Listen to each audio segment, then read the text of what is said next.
ಒಂದು ಸಣ್ಣ ದಾರಿ ಇತ್ತು. ಅದು ದೂರದ ಕಾಡಿನ ಕಡೆ ಹೋಗುತ್ತಿತ್ತು. ಅದೇ ದಾರಿಯ ಪಕ್ಕದಲ್ಲಿ ಮಣ್ಣಿನಿಂದ ಮಾಡಿದ ಒಂದು ಹಳೆಯ ಜೀರ್ಣವಾದ ಮನೆಯಿತ್ತು. ಆ ಮನೆಯಲ್ಲಿ ಇಬ್ಬರು ವೃದ್ಧರು ವಾಸಿಸುತ್ತಿದ್ದರು. ಒಬ್ಬ ವೃದ್ಧ ಮತ್ತು ಒಬ್ಬ ವೃದ್ಧೆ, ರಂಗಪ್ಪ ಮತ್ತು ಅವರ ಹೆಂಡತಿ ಲಕ್ಷ್ಮಿ. ಇಬ್ಬರ ವಯಸ್ಸು 70 ದಾಟಿತ್ತು. ಮುಖದಲ್ಲಿ ಆಳವಾದ ಮಡಕುಗಳು, ಕೈಗಳಲ್ಲಿ ಕಷ್ಟಪಟ್ಟು ದುಡಿದ ಗುರುತುಗಳು, ಕಾಲಿನಲ್ಲಿ ಹರಿದ ಚಪ್ಪಲಿಗಳು, ಹಳೆಯ ಬಟ್ಟೆಗಳು. ಆದರೆ ಹೃದಯ ಮಾತ್ರ ತುಂಬಾ ಶ್ರೀಮಂತ. ಅವರು ಬಡವರು, ತುಂಬಾ ಬಡವರು. ಆದರೆ ಒಬ್ಬರನ್ನೊಬ್ಬರು ತುಂಬಾ ಪ್ರೀತಿಸುತ್ತಿದ್ದರು. ಬಡತನವು ಅವರ ನಡುವೆ ಎಂದಿಗೂ ಬರಲಿಲ್ಲ. ಪ್ರತಿದಿನ ಬೆಳಿಗ್ಗೆ ಸೂರ್ಯೋದಯವಾಗುತ್ತಿದ್ದಂತೆ ಇಬ್ಬರೂ ಹೊಲಗಳಲ್ಲಿ ಕೆಲಸಕ್ಕೆ ಹೋಗುತ್ತಿದ್ದರು. ಇತರರ ಹೊಲಗಳಲ್ಲಿ ಹುಲ್ಲು ಕತ್ತರಿಸುವುದು, ಮಣ್ಣು ತಿರುಗಿಸುವುದು, ಕಾಲುವೆ ತೋಡುವುದು, ಇಂತಹ ಕೆಲಸಗಳನ್ನು ಮಾಡಿ ದಿನಕ್ಕೆ 2-4 ರೂಪಾಯಿ ಮಾತ್ರ ಸಂಪಾದಿಸುತ್ತಿದ್ದರು. ಆದರೂ ಅವರಿಗೆ ಯಾವುದೇ ದೂರು ಇರಲಿಲ್ಲ, ಏಕೆಂದರೆ ಅವರು ಒಟ್ಟಿಗಿದ್ದರು. ಒಬ್ಬರ ಸಹಾಯವೇ ಅವರ ದೊಡ್ಡ ಸಂಪತ್ತು. ಒಂದು ಸಂಜೆ ಇಬ್ಬರೂ ಕೆಲಸ ಮುಗಿಸಿ ಮನೆಗೆ ಮರಳುತ್ತಿದ್ದರು. ಆಕಾಶ ನಿಧಾನವಾಗಿ ಕತ್ತಲೆಯಾಗುತ್ತಿತ್ತು. ಗಾಳಿಯಲ್ಲಿ ಚಳಿ ಹೆಚ್ಚಾಗುತ್ತಿತ್ತು. ಕಪ್ಪು ಮೋಡಗಳು ಬೆಟ್ಟಗಳ ಮೇಲೆ ಜಮಾಯಿಸುತ್ತಿದ್ದವು. ಲಕ್ಷ್ಮಿ ಹೇಳಿದಳು, ಏನರಿ, ಮಳೆ ಬರುತ್ತಿರುವ ಹಾಗೆ ಕಾಣುತ್ತಿದೆ. ಬೇಗ ಹೋಗೋಣ, ಇಲ್ಲವಾದರೆ ನೆನೆದು ಬಿಡುತ್ತೇವೆ. ಆದರೆ ದಾರಿಯವರೆಗೆ ತಲುಪುವಷ್ಟರಲ್ಲಿ ಭಾರೀ ಮಳೆ ಶುರುವಾಯಿತು. ಮಿಂಚು ಹೊಳೆಯಿತು, ಗಾಳಿ ಜೋರಾಯಿತು. ಇಬ್ಬರೂ ನೆನೆದು ಓಡುತ್ತಿದ್ದರು. ಅಷ್ಟರಲ್ಲಿ ಲಕ್ಷ್ಮಿಯ ಕಾಲು ಜಾರಿತು, ಮತ್ತೆ ಅವಳು ಕೆಳಗೆ ಬಿದ್ದು ಬಿಟ್ಟಳು. ಅಯ್ಯೋ ಲಕ್ಷ್ಮಿ! ರಂಗಪ್ಪ ಗಾಬರಿಯಾದನು. ಲಕ್ಷ್ಮಿ ಎದ್ದುಕೊಳ್ಳಲೂ ಆಗಲಿಲ್ಲ. ಕಾಲಿನಲ್ಲಿ ಭಾರೀ ನೋವು. ನನ್ನ ಕಾಲಿಗೆ ಮೂಚು ಬಂದಂತಿದೆ.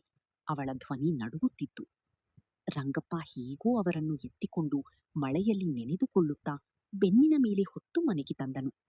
ಬಟ್ಟೆಗಳಿಂದ ನೀರು ಸುರಿಯುತ್ತಿತ್ತು. ಆದರೆ ರಂಗಪ್ಪನಿಗೆ ಲಕ್ಷ್ಮಿಯ ಚಿಂತೆಯಷ್ಟೇ. ಮನೆಗೆ ಬಂದ ನಂತರ ರಂಗಪ್ಪ ಬಿಸಿ ನೀರು ತಂದು ಕಾಲಿಗೆ ಸೆಕೆಯನ್ನು ಕೊಟ್ಟನು. ಲಕ್ಷ್ಮಿ ನೋವಿನಿಂದ ನರಳುತ್ತಿದ್ದಳು. ಆ ರಾತ್ರಿ ಒಲೆ ಹೊತ್ತಲಿಲ್ಲ, ರೊಟ್ಟಿ ಕೂಡ ಮಾಡಲಿಲ್ಲ. ಇಬ್ಬರೂ ಮೌನವಾಗಿ ಒಬ್ಬರನ್ನೊಬ್ಬರು ನೋಡುತ್ತಾ ಕುಳಿತಿದ್ದರು. ಮುಂದಿನ ಬೆಳಗ್ಗೆ ಲಕ್ಷ್ಮಿಗೆ ಎದ್ಕೊಳ್ಳಲೂ ಆಗಲಿಲ್ಲ. ರಂಗಪ್ಪ ತುಂಬಾ ದುಃಖಪಟ್ಟರು. ಈ ಪರಿಸ್ಥಿತಿಯಲ್ಲಿ ನಾನು ನನ್ನ ಹೆಂಡತಿಯನ್ನು ಬಿಟ್ಟು ಕೆಲಸಕ್ಕೆ ಹೋಗಲಾರೆ. ಆದರೆ ಕೆಲಸಕ್ಕೆ ಹೋಗದಿದ್ದರೆ ತಿನ್ನೋದೇನು? ಅಷ್ಟರಲ್ಲಿ ಅವನಿಗೆ ಒಂದು ಯೋಚನೆ ಬಂತು. ಲಕ್ಷ್ಮಿ, ನಮ್ಮ ಮನೆಯ ಹಿಂದೆ ಸ್ವಲ್ಪ ಜಾಗ ಖಾಲಿ ಇದೆ. ಅಲ್ಲಿ ಬೇಳೆಕಾಳು ಹಾಕೋಣವೇ? ಸ್ವಲ್ಪ ತರಕಾರಿ ಬೆಳೆದರೆ ಮನಗೂ ಸಹಾಯವಾಗುತ್ತದೆ. ಲಕ್ಷ್ಮಿ ಕಣ್ಣುಗಳಲ್ಲಿ ಹೊಳಪು ಮೂಡಿತು. ಹೌದು, ಇದು ತುಂಬಾ ಒಳ್ಳೆಯ ಆಲೋಚನೆ. ಅದೇ ದಿನ ರಂಗಪ್ಪ ಬೇರೆ ಬೇರೆ ಬೀಜಗಳನ್ನು ಖರೀದಿಸಿದನು. ಒಂದು ಚಿಕ್ಕ ಬುಟ್ಟಿಯಲ್ಲಿ ಅವನ್ನು ಇಟ್ಟು ಹೊಲದ ಕಡೆ ಹೊರಟನು. ಅವನು ಹೊಲದಲ್ಲಿ ಬೀಜಗಳನ್ನು ನೀಡುತ್ತಿದ್ದಾಗ ಹತ್ತಿರದ ಪೊದೆಯಲ್ಲಿ ಸರಸರ ಶಬ್ದ ಕೇಳಿಸಿತು. ಒಣ ಎಲೆಗಳು ಚರ್ಚರಿಸಿದವು.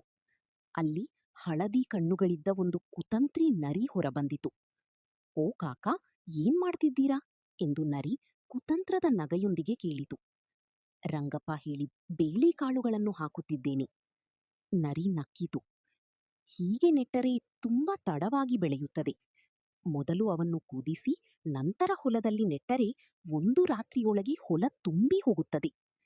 ಸರಳ ಮನಸ್ಸಿನ ರಂಗಪ್ಪ ಅದರ ಮಾತನ್ನು ನಂಬಿಬಿಟ್ಟನು. ಮನೆಗೆ ಹೋಗಿ ಬೀಜಗಳನ್ನು ನೀರಿನಲ್ಲಿ ಕುದಿಸಿ ಮತ್ತೆ ಹೊಲದಲ್ಲಿ ನೆಟ್ಟರು.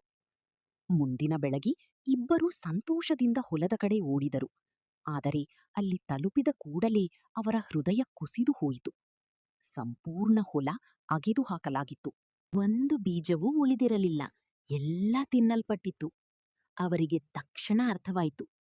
ಅಯ್ಯೋ, ಇದು ಆ ಕುತಂತ್ರಿ ನರಿಯ ಕೆಲಸ. ಅವರು ಅಲ್ಲಿ ಕುಳಿತು ಅತ್ತರು. ಮನೆಗೆ ಬಂದಾಗ ಲಕ್ಷ್ಮಿ ರಂಗಪ್ಪನಿಗೆ ಹೇಳಿದಳು, ಅಳ್ಬೇಡಿ. ರಂಗಪ್ಪ ಅತ್ತುತ್ತಾ ಹೇಳಿದನು, ಆ ನರಿ ನಮ್ಮನ್ನು ಮೋಸ ಮಾಡಿತು. ಲಕ್ಷ್ಮಿ ಅವರ ಕಣ್ಣೀರು ಒರೆಸುತ್ತಾ ಹೇಳಿದಳು, ನೀನು ಅಳಬೇಡ. ಈಗ ಆ ನರಿಗೆ ಪಾಠ ಕಲಿಸುವ ಸಮಯ. ನಂತರ ಲಕ್ಷ್ಮಿ ಚಾಣಾಕ್ಷ ಯೋಜನೆ ಹೇಳಿದಳು. ಅದನ್ನು ಕೇಳಿ ರಂಗಪ್ಪ ಆಶ್ಚರ್ಯಪಟ್ಟನು ಮತ್ತು ಕೊನೆಯಲ್ಲಿ ನಕ್ಕರು. ಮುಂದಿನ ದಿನ ರಂಗಪ್ಪ ಮತ್ತೆ ಹೊಲಕ್ಕೆ ಹೋದನು. ಅಷ್ಟರಲ್ಲಿ ಅದೇ ನರಿ ಮತ್ತೆ ಬಂತು. ರಂಗಪ್ಪ ಸುಳ್ಳು ನಗೆಯೊಂದಿಗೆ ಹೇಳಿದನು, ಅಯ್ಯೋ ನರಿಯಣ್ಣ, ನನ್ನ ಹೆಂಗತಿ ನಿನ್ನಿಗಾಗಿ ತುಂಬಾ ಬೇಳೆಗಳನ್ನು ಕುದಿಸಿ ಉಪ್ಪು ಹಚ್ಚಿದಾಳೆ. ಇಂದು ರಾತ್ರಿ ಮನೆಗೆ ಬಾ. ನರಿಯ ಕಣ್ಣುಗಳು ಹೊಳೆಯಿತು. ವಾಹ್, ಇಂದು ಭೋಜನ ಸಿಕ್ಕಂತಾಯಿತು. ರಾತ್ರಿಯಾಯಿತು. ಮನೆ ಕತ್ತಲೆಯಲ್ಲಿತ್ತು. ಬಾಗಿಲು ಸ್ವಲ್ಪ ತೆರೆದಿತ್ತು. ನರಿ ನಿಧಾನವಾಗಿ ಒಳಗೆ ಬಂತು. ಅಷ್ಟರಲ್ಲಿ ಧಡಾಂ! ಲಕ್ಷ್ಮಿ ಬಾಗಿಲು ಬಿಗಿಯಾಗಿ ಮುಚ್ಚಿದಳು. ಏನಿದು ಅಜ್ಜಿ ಎಂದು ನರಿ ಬೆಚ್ಚಿಬಿದ್ದಿತು. ಅಷ್ಟರಲ್ಲಿ ಲಕ್ಷ್ಮಿ ಕಟ್ಟಿಗೆ ಹಿಡಿದು ಹೊರಬಂದಳು. ಅಯ್ಯೋ ಕುತಂತ್ರಿ, ನಮ್ಮ ಬೇಳೆಕಾಳು ತಿಂದಿದ್ದೀಯಲ್ಲ. ಧಡ್ ಧಡ್ ಧಡ್. ಇಬ್ಬರೂ ಸೇರಿ ನರಿಯನ್ನು ಕಟ್ಟಿಗೆಯಿಂದ ಹೊಡೆಯಲು ಶುರು ಮಾಡಿದರು. ನರಿ ಅತ್ತುತ್ತಾ ಹೇಳಿತು, ಕ್ಷಮಿಸಿ, ಇನ್ನು ಮುಂದೆ ಯಾರನ್ನೂ ಮೋಸ ಮಾಡುವುದಿಲ್ಲ.